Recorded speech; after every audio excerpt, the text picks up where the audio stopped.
Harga mobil baru bakal turun drastis setelah pemerintah mendiskon pajak kendaraan bermotor hingga 0% dimulai Maret mendatang. Insentif fiskal berupa penurunan tarif pajak untuk kendaraan bermotor ini diharapkan mampu mendongkrak kinerja industri otomotif yang sempat ambruk akibat pandemi COVID-19. Namun, kebijakan ini menimbulkan kontroversi mengingat pemerintah tetap meminta masyarakat agar tinggal di rumah sampai pandemi berakhir. Belum lagi daya beli masyarakat yang masih rendah dikhawatirkan tidak akan mampu memenuhi ekspektasi penjualan kendaraan bermotor. Lalu, untuk siapa sebetulnya diskon pajak mobil baru ini? Kita akan membahasnya sore ini dengan Menteri Koordinator Bidang Perekonomian Republik Indonesia, Erlangga Hartarto, yang sudah bergabung melalui sambungan Zoom. Selamat sore, Pak Erlangga. Sore, Mbak Rifana. Oke, Pak Erlangga, ini di tengah pandemi COVID-19 yang belum berakhir, kami mendapatkan informasi bahwa pemerintah akhirnya memutuskan untuk mendiskon pajak kendaraan bermotor, Pak Erlangga. Apa pertimbangan pemerintah, Pak? Ya, pertama kita lihat utilisasi daripada sektor manufaktur. Salah satu yang utilisasinya turun cukup drastis adalah di sektor otomotif. Nah, kalau kita lihat sektor lain seperti makanan, minuman, atau farmasi itu masih di bawah 50%, sekitar 40% turunnya.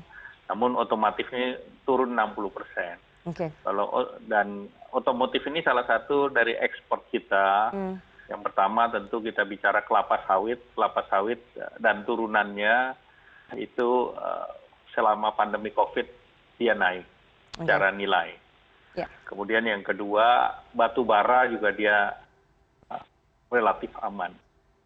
Kemudian yang berikut tentu ada sektor lain, yaitu tentunya ada sektor perhiasan. Nah, sektor otomotif itu yang juga turun. Artinya ekspornya turun, domestiknya turun. Padahal dia mempekerjakan sekitar 1,5 juta, secara tidak langsung bisa 4,5 juta. Dan multiplier sektor otomotif ini industri ikutannya besar. Dan tentunya dari situ kita harus meningkatkan dari segi demand side. Nah, dari segi demand tentu ada yang bisa kita perbaiki, yaitu pajak barang mewah, PPNBM. Padahal industri yang di bawah 1.500 itu kategorinya dibandingkan yang lalu ini sudah tidak mewah lagi gitu. Sehingga tentu ini harus ada perbaikan daripada struktur ekonomi. Dan Indonesia tidak sendirian. Jadi kalau tahun lalu Menteri Perindustrian sudah minta, itu ada dasarnya. Misalnya di Malaysia pengurangannya 100% untuk TKD dan 50% untuk yang import. Jadi untuk mendorong daya beli. Kemudian Vietnam juga sudah mengurangi biaya pendaftaran 50%. Kemudian Filipina punya kompetitif otomotif resurgence strategi, termasuk dari segi perpajakan. Cina itu juga spending 1,13 billion. Nah, Jerman itu memotong PPN-nya dari 19% ke 16%. Kalau Prancis kasih dia dalam bentuk cash 7.000. Sedangkan Korea juga memberikan sektor otomotif ini 39 billion. Jadi sebetulnya yang kita lakukan adalah level playing field karena produk ini bersaing di market internasional. Pak Erlangga, ini masyarakat masih banyak yang bingung dengan tahapan dan juga berapa lama sebetulnya pemerintah akan memberikan diskon pajak mobil baru karena itu belum tersosialisasi dengan benar begitu, Pak Erlangga. Bisa dijelaskan, Pak Erlangga? Jadi tadi Pak Rifana sudah menjelaskan bahwa ini berlaku untuk otomotif di bawah 1.500 cc, yaitu tipenya LCGC, sedan, dan juga yang diproduksi di di pabrik kita yang TKDN-nya 70%. Jadi itu termasuk kendaraan-kendaraan yang SUV yang kecil. Nah, tentu berlakunya selama 9 bulan. 3 bulan pertama diskonnya 100%, 3 bulan kedua diskonnya 50%. Kemudian 3 bulan terakhir diskonnya 25%. Jadi itu yang dilakukan dalam insentif ini. Ya, Pak Erlangga, insentif ini saat diberikan banyak menuai kritikan begitu Pak. Apakah kemudian ada dorongan dari pengusaha otomotif dalam negeri ataupun pengusaha otomotif asing begitu yang mengintervensi kebijakan pemerintah untuk memberikan diskon pajak mobil baru ini, Pak Erlangga? Ya tidak ada kan, ini masalahnya kan berbagai negara melakukan. Jadi Indonesia tidak sendirian, bahkan Indonesia yang paling akhir yang memberikan fasilitas. Negara lain sudah memberikan tahun lalu sehingga Thailand penurunan ekspornya tidak sedalam Indonesia. Jadi Thailand itu mereka masih bisa ekspor itu sampai 10 billion US dollar. Sedangkan Indonesia itu sekitar 4 billion US dollar. Jadi masa negara lain berikan kita tidak berikan. Kita kan harus playing field, level playing field. Pak Erlangga, tapi pemberian insentif pajak ini dikhawatirkan berpotensi untuk menghilangkan pemasukan negara begitu dari sektor industri otomotif. Bagaimana penjelasan Bapak? Ya, jadi kembali lagi bahwa insentif ini diberikan kepada konsumen. Jadi untuk mendorong demand side, supaya jelas, insentif diberikan kepada konsumen, bukan kepada korporasinya, kepada produsen. Jadi supaya Mbak jelas. Kemudian yang kedua, dari segi penerimaan negara itu kita sudah menghitung ada kompensasinya tentu dengan peningkatan volume, kemudian PPh meningkat. Jadi kita sudah menghitung bahwa secara pemerintahan dari pemerintah, kalau itu PPNBM itu diterapkan maka volume meningkat. Dengan adanya volume meningkat maka pajak penghasilan akan meningkat. Jadi netnya itu adalah diberikan kepada pemerintah 1,62. Kalau produksinya di bawah break even point industri otomotif kan di 70%. Kalau diproduksi di 40%, itu berarti dia tidak membayar PPh karena rugi. Tapi kalau volumenya bisa naik, maka kemungkinan PPh-nya bisa netnya 1,62 triliun. Pak Erlangga, apakah kemudian dengan pemberian insentif pajak PPNBM ini kemudian serta-merta dapat mendorong Pak daya beli masyarakat terutama kelas menengah? Karena kan kalau kita lihat aturannya itu diberikan kepada kendaraan bermotor yang di bawah 1.500 cc, kemudian kendaraannya jenis sedan yang rata-rata pembelinya adalah kelas menengah. Sementara situasi pandemi belum berakhir Pak, masyarakat kelas menengah cenderung lebih banyak menabung begitu Pak, sampai wait and see menunggu situasi pandemi ini selesai begitu. Apakah kemudian pemerintah optimis itu bisa mendorong begitu Pak penjualannya serta-merta dapat mendorong pembelian? Berdasarkan dari berbagai negara, penurunan PPNBM ataupun pajak-pajak ini meningkatkan volume. Tentunya ini kita bisa mendorong bahwa mereka yang kemarin memberikan investasi di perbankan dalam bentuk deposito itu bisa mengeluarkan spending lagi karena kita tahu ekonomi kita 57% tergantung konsumsi.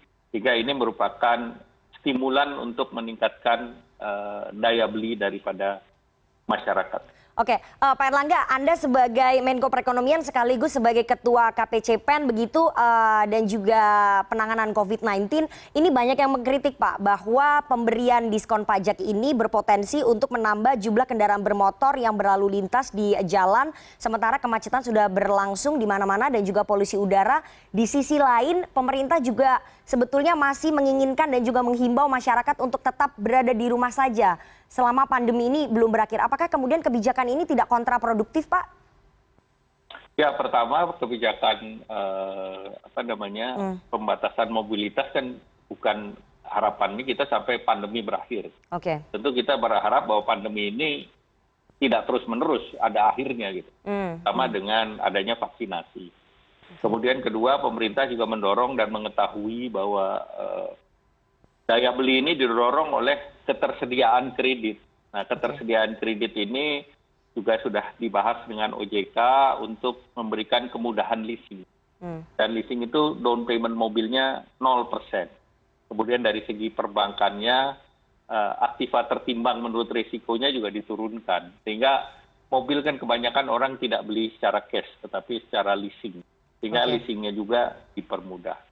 Nah, kemudian kalau PPKM, kita kan mendorong bahwa PPKM sekarang itu adalah di level mikro, level RT, RW desa. Sehingga yang bergerak adalah mereka yang negatif atau yang bergerak adalah yang sudah divaksinasi. Nah, tentu pemerintah akan mengakselerasi program-program vaksinasi tersebut, dan salah satunya yang sedang dimatangkan adalah vaksin gotong royong. Oke. Ujungnya juga diberikan kepada karyawan ataupun keluarga secara gratis.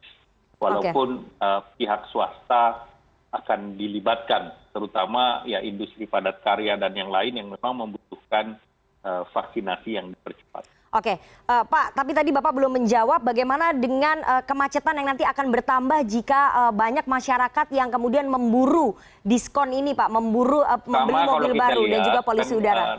Mobil baru itu biasanya mereka menukar mobil lama dengan mobil baru. Ada pertambahan. Jadi ada mobil ini kan bukan seluruhnya ditambah-tambah. Jadi ada yang ditarik, kemudian ada yang dijual kembali, kemudian ada yang diganti baru. Sehingga ini adalah kesempatan untuk mengganti baru kendaraan-kendaraan yang mereka punyai. Ditambah lagi untuk mereka yang first time untuk beli kendaraan diberikan fasilitas yang lebih murah. Oke, Pak, tapi ini banyak juga Pak yang menyarankan kenapa pemerintah tidak memberikan diskon pajak untuk mobil listrik yang lebih ramah lingkungan begitu Pak? Apakah nanti kedepannya akan diberikan? Untuk mobil listrik itu diberikan fasilitas kepada produksi nasional dalam PP 73. Jadi jelas ada produksi nasional kita beri fasilitas. Kalau sekarang dibeli itu akan menguntungkan pabrikan luar negeri. Kita membutuhkan lapangan kerja di sini. Jadi itu yang dilakukan. Dan pemerintah tahun depan diberikan fasilitas untuk mobil-mobil listrik ini. PPNBM untuk electric vehicle misalnya. Mbak. Oke, artinya nanti bertahap ya Pak ya? Apalagi kalau sudah membuat pabrik di Indonesia. Oke, artinya nanti bertahap begitu ya Pak ya, insentifnya yang sekarang diprioritaskan untuk industri otomotif dalam negeri. Pertama, mesti jelas bahwa insentif ini untuk produksi nasional. Jadi kita memberikan insentif dampaknya dua. Satu kepada konsumen, dua kepada produsen, yang ketiga tentu untuk menambah pekerjaan. Jadi supaya efeknya jelas kepada ketenaga kerjaan kita. Oke, terakhir Pak Menko, berarti ini tidak akan menguntungkan pihak-pihak tertentu, terutama para pengusaha otomotif asing begitu ya Pak ya? Jadi Mbak harus paham bahwa kita ini ada PT-PT di Indonesia. Jadi kita harus bedakan antara yang asing itu yang impor. Nah, kita tentu semua itu basis kepada produksi nasional. Makanya kita perkenalkan yang namanya tingkat komponen dalam negeri, TKDN. Dan yang diberikan adalah TKDN 70%. Nah, itu diberikan kepada mereka yang sudah punya pabrik, sudah punya karyawan, dan ini menghidupkan perbengkelan. Karena kita tahu dari BPS kemarin yang diterbitkan, sektor otomotif turun, sektor perdagangan, bengkel, dan yang lain juga turun sama 40%. Artinya kalau sektor turun, itu yang kemarin kita bahwa pekerja itu tidak kerja pada full time, tapi jam kerjanya dikurangi. Yang kita akan tumbuhkan. Oke, nanti kita lihat bagaimana realisasi target dari pemerintah, apakah kemudian mampu mendongkrak kembali penjualan kendaraan bermotor di tengah lesunya industri otomotif pada saat pandemi COVID-19 dengan adanya diskon pajak terhadap kendaraan bermotor ini. Terima kasih sekali Pak Menteri Koordinator Bidang Perekonomian Pak Erlangga Hartarto atas waktunya kepada CNN Indonesia Newsroom sore hari ini.